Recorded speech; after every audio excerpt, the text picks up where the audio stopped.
बिस्मिल्लाहिर्रहमानिर्रहीम। अस्सलाम वालेकुम दोस्तों, मैं हूं सईद और आप देख रहे हैं सईद सॉल्यूशन यूट्यूब चैनल। दोस्तों क्या हाल है? उम्मीद करता हूं कि सब खैर और आफियत से होंगे। तो दोस्तों आज की वीडियो में हम बात करेंगे अपने रेफ्रिजरेटर या फ्रीज़र की प्रोटेक्शन के हवाले से, और ख़ास तौर पर अगर आपका रेफ्रिजरेटर या फ्रीज़र इन्वर्टर बेस हो फिर तो आपको थोड़ी सी ज़्यादा केयर करनी पड़ेगी। वैसे इन्वर्टर बेस रेफ्रिजरेटर या फ्रीज़र के फ़ायदे तो बहुत होते हैं, लेकिन इसके सर्किट की हिफाजत थोड़ी सी एक्स्ट्रा करनी पड़ती है, क्योंकि नॉन इन्वर्टर जो रेफ्रिजरेटर या फ्रीज़र होगा उसके साथ आप एक स्टेबलाइज़र लगाते हैं जो कि लो वोल्टेज को मतलब पूरा करके और आपके उस अप्लायंस को चलाता है। लेकिन अगर आपके पास इन्वर्टर बेस का कोई रेफ्रिजरेटर या फ्रीज़र है तो इस सूरत में आपके फ्रीज़र को बचाना होगा आपको ज़्यादा वोल्टेज, दूसरे नंबर पर कम वोल्टेज, और तीसरे नंबर पर लाइट अगर जाकर दोबारा उसी वक्त आ जाती है तो याद रखें कि आपके कंप्रेसर पर बहुत ज़्यादा दबाव पड़ता है, ये रीस्टार्ट नहीं होता उस वक्त, और इस वजह से उसके सर्किट में ख़राबी आ सकती है, क्योंकि प्रेशर कंप्रेसर का बहुत ज़्यादा होता है, उसको 2-3 मिनट लगते हैं प्रेशर रिलीज़ होने में। तो आज हम अपने वर्टिकल फ्रीज़र के साथ इस डिवाइस को लगा रहे हैं जो कि हमें 3 काम देगी। ज़्यादा वोल्टेज से भी बचाएगी, कम वोल्टेज से भी बचाएगी, और इसके अलावा जनाब इसमें डिले टाइमर का भी ऑप्शन है। और मज़े की बात कि आप उस वोल्टेज रेंज को कम या ज़्यादा पर सिलेक्ट भी कर सकते हैं अपनी मर्ज़ी के मुताबिक जितना आप चाहें, और डिले टाइमर को भी आप एडजस्ट कर सकते हैं जो वीडियो के लास्ट में मैं आपको बताऊंगा। इसके अलावा मार्केट में जनाब एक और डिवाइस भी मौजूद थी जो कि यूनिवर्सल के नाम से है, और ये स्पेशली डिज़ाइन की गई है फ्रीज़र और रेफ्रिजरेटर के लिए। इसका प्लग आप सॉकेट में लगाएंगे और फ्रीज़र या फ्रिज का सॉकेट आप लगाएंगे इस डिवाइस में। इसके अंदर डिले टाइमर मौजूद है, लेकिन इसके वोल्टेज को आप सेट नहीं कर सकते, ये फिक्स होते हैं। इसकी कीमत की बात करें तो ये 1800 की है और 1 साल वारंटी के साथ है, लेकिन मैंने इसको परचेज नहीं किया। तो मैंने अपने फ्रीज़र के लिए इस डिवाइस का इंतखाब किया है, जिसकी वजह यह है कि आप इसके मिनिमम और मैक्सिमम वोल्टेज रेंज को खुद से सेट कर सकते हैं। मतलब ये कि अगर लाइट बिल फर्ज एकदम से चली जाती है, जिस तरह मैं इसको अभी बंद कर रहा हूं क्योंकि इस वक्त ये रनिंग में है, आप देख रहे हैं कि यहाँ पर ब्लू इंडिकेशन है, मतलब ये रनिंग में है और 0.6 एम्पेयर से कंज्यूम कर रहा है। तो हम इसको करते हैं बंद, और इसके बाद जब दोबारा बाजुकाती होता है कि लाइट आपकी उसी वक्त आ जाती है, तो जैसे ही हम इसको खोलेंगे तो जनाब यहाँ पर देखें, अब यहाँ पर वोल्टेज आपको बता रही है 217-18, लेकिन यहाँ पर ये स्टार्ट नहीं होगी हमारी फ्रिज या डीप फ्रीज़र या वर्टिकल फ्रीज़र। और इसको मैंने दिया है 3.5 मिनट का टाइम, क्योंकि आप स्टेबलाइज़र इस पर नहीं लगा सकते, तो वोल्टेज प्रोटेक्टर हमने इस पर लगाकर हमने इसको सेफ साइड पर ले गए हैं। और यहाँ पर एक और सवाल भी पैदा होगा कि मेरे पास तो 3.2 किलोवाट का सोलर सिस्टम है और मैंने इसकी एक वीडियो बनाई है जिस पर ये 1 यूनिट 24 घंटे में कंज्यूम करता है, तो फिर मुझे बिजली पर जाने की ज़रूरत क्यों पड़ी? तो जनाब आजकल बारिशों के दिन चल रहे हैं, तो हमें चेंज ओवर स्विच को चेंज करके वापडा और सोलर दोनों पर शिफ्ट होना पड़ता है। तो बाज़ औक़ात हमारे जहन में ये निकल जाता है कि फ्रिज चल रहा है या बंद है।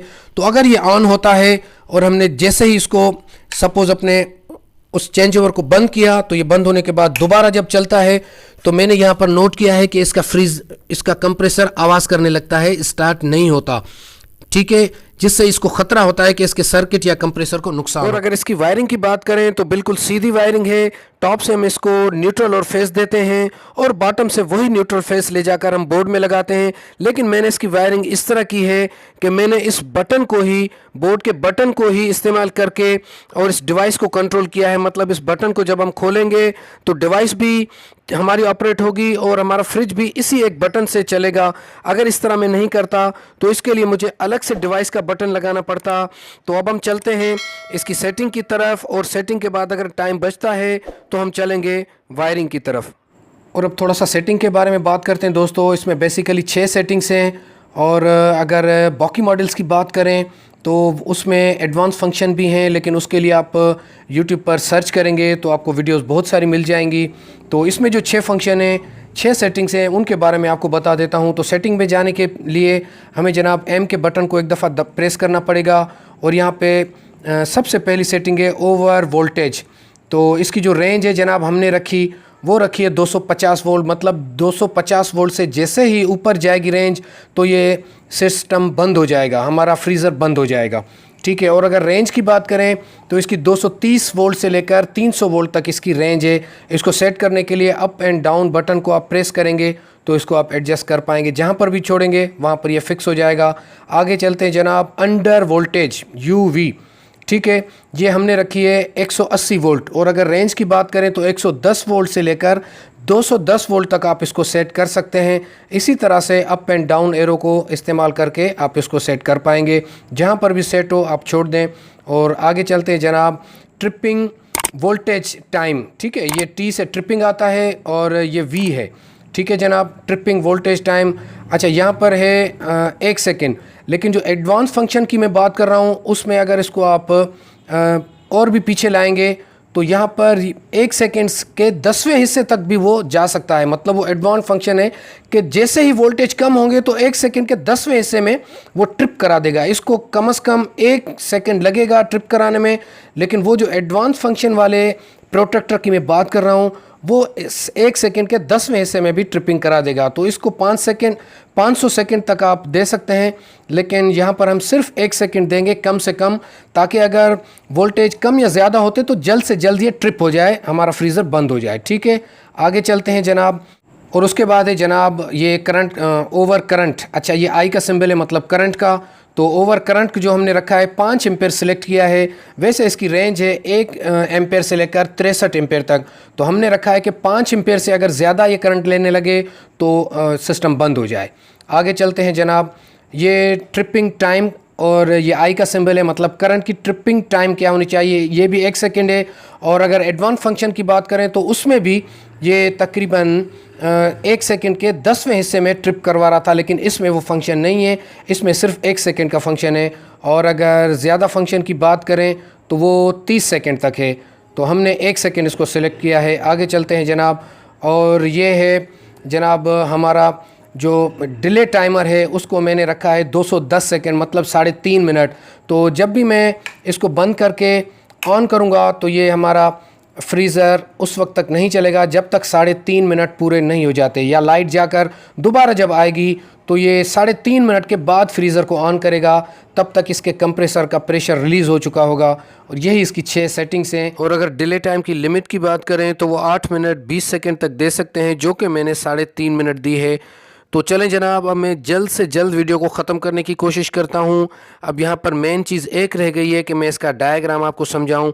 तो इस तरह के काम तो आप खुद भी कर सकते हैं, तो उसमें मैं टाइम ज़्यादा नहीं ज़ाया करूँगा और जल्द से जल्द इसको ख़त्म करने की कोशिश करूँगा। तो जनाब यहाँ तक हमारा काम हो चुका है, मैंने वायर्स गुजार दिए हैं, सिर्फ अभी आपको कनेक्शन समझाऊंगा। तो यहाँ पर डिवाइस हमारी इस तरह लगेगी और ये इसका बोर्ड भी लगेगा, लेकिन मैं चाहता हूँ कि मैं इस बोर्ड के बटन से डिवाइस को कंट्रोल करूँ, और अगर डिवाइस इस बटन से कंट्रोल होगी तो फ्रिज ऑटोमेटिकली इस बटन के साथ ही कंट्रोल में आ जाएगी। तो चलें आपको थोड़ा सा डायग्राम समझाता हूँ। तो सबसे पहले देखें जनाब, ऊपर से जो 2 वायर्स आ रही हैं, ये वाली, ये एक न्यूट्रल है, और ये जनाब इसके साथ जो ये वायर आप देख रहे हैं ये फेस की है। ठीक है, ये करंट की वायर है जो मैं इस बटन के साथ लगाऊंगा। और जब हम इस बटन को ऑन करेंगे तो यहाँ से करंट जाएगा इस साइड पर, इस डिवाइस के टॉप पर। तो यहाँ पर न्यूट्रल पहले से मौजूद है और करंट यहाँ से पास होगा, और फिर इसी तरह से नीचे से ये करंट निकलेगा 2 वायर्स के थ्रू और आएगा हमारे इस सॉकेट में। बस आपने इतना ख्याल करना है कि जो न्यूट्रल होगी वो आपके लेफ़्ट साइड पर होगी और जो आपका करंट होगा वो राइट साइड पे होगा। तो उम्मीद है कि यहाँ तक आपको डायग्राम समझ आ गया होगा। तो चलें इसको फाइनल करते हैं। अच्छा, ये याद रहे कि इनके कनेक्शन ऊपर से होंगे और आउट के कनेक्शन नीचे से होंगे। लाइन राइट साइड पे होगी और न्यूट्रल लेफ़्ट साइड पर। ये चीज़ें आपने याद रखनी हैं। और इसके साथ इसकी प्राइस की बात करते हैं चले, तो जनाब ये नवाबशाह की मार्केट से हमें मिली है 1850 रुपये की, और इसका 200 रुपये का और ख़र्चा है इसके बोर्ड वगैरह का। तो आपको 2100 रुपये में आपकी फ्रिज या डीप फ्रीज़र की प्रोटेक्शन हो रही है। तो बहुत ही लाजवाब चीज़ है। आप जल्द से जल्द इसको इंस्टॉल करें या किसी कारीगर से इंस्टॉल करवाएं। एक छोटी सी बात आप नोट करेंगे कि जैसे मैंने बटन को ऑन किया है तो बोर्ड की लाइट भी ऑन हो गई है, जिसकी वजह सिर्फ ये है कि बोर्ड के बल्ब की जो वायर्स हैं वो एक न्यूट्रल के साथ जुड़ी हुई है और दूसरी डिवाइस के बाद जोड़नी थी जो कि पहले से जुड़ी हुई है, और अब हम इसको यहाँ पर जोड़ेंगे तो ये सेट हो जाएगा। मतलब फ्रीज़र जब रनिंग में होगा उस वक्त ये बोर्ड का बटन जलेगा। तो यहाँ पर एक छोटा सा टेस्ट कर लेते हैं जनाब। मैंने इसके वोल्टेज रेंज को थोड़ा सा बढ़ाया है, 190 वोल्ट रखा है और टाइमर को भी 3 सेकंड किया है। देखते हैं बंद होता है या नहीं। तो जनाब ये बंद हो गया। आप वहाँ बोर्ड पर भी देख रहे हैं कि लाइट बंद हो चुकी है यहाँ पर। और इसकी सेटिंग को मैंने थोड़ा सा चेंज किया था सिर्फ इस एक्सपेरिमेंट की वजह से। तो अब हम इसको वापस करते हैं अपनी पुरानी सेटिंग पर और इस सेकंड को भी हम कम करते हैं। पहले 3 सेकंड किया था मैंने, तो 1 सेकंड इसकी करते हैं ट्रिपिंग टाइम। और इसके अलावा जनाब 190 पर सेट किया था, तो इस बार हम 170 सेट करते हैं।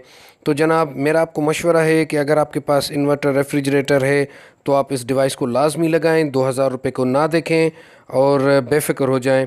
तो आज की वीडियो यहाँ तक थी। अपना बहुत सारा ख्याल रखिएगा, अपनी दुआओं में याद रखिएगा। अल्लाह हाफिज़, अल्लाह निगहबान।